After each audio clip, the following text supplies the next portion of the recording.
신종 코로나 관련 입국 제한 조치가 오늘 새벽 0시부터 시작된 가운데 정부 대책을 두고 여야는 서로 다른 목소리를 내고 있습니다. 국회 연결해서 자세한 소식 알아보겠습니다. 박초롱 기자. 네, 민주당은 앞으로 2주가 신종 코로나 확산과 관련한 중대 고비라며 국회 비상행동을 제안했습니다. 4.15 총선 준비를 잠시 미루고 여야가 힘을 합쳐 대응하자는 겁니다. 민주당 이인영 원내대표는 조속히 2월 임시국회를 열어 검역법 개정안을 처리하고 국회 상임위에서 국민 불안을 덜 대책을 세워야 한다고 강조했습니다.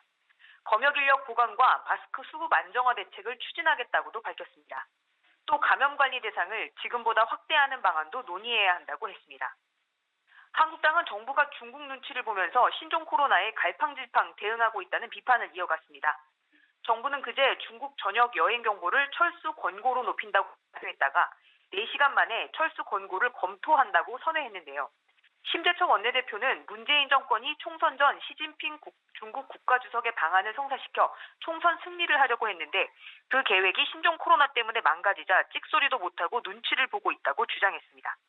그러면서 중국인 입국 제한 조치를 후베이 성이 아닌 중국 전역으로 확대해야 한다고 했습니다. 후베이 성이 아닌 곳에서 신종 코로나 환자의 40%가 발생했는데 후베이 성에만 입국 제한을 두는 건 찔끔 조치라는 겁니다. 바른미래당 이동섭 원내수석 부대표도 공동 골든타입을 놓치기 전에 중국 전역의 입국 금지 조치를 취해야 한다고 주장했습니다. 네, 그런가 하면 총선을 앞두고 각 당에서는 새 인물 인재 영입 발표가 동시에 있었죠? 네, 그렇습니다. 오늘 오전 민주당, 한국당, 세보수당에서 동시에 4.15 총선을 위한 인재 영입 발표가 있었습니다. 민주당은 베트남 결혼 이주 1세대인 원옥금 주한 베트남 교민회장을 영입했습니다. 민주당의 6번째 영입 인사입니다.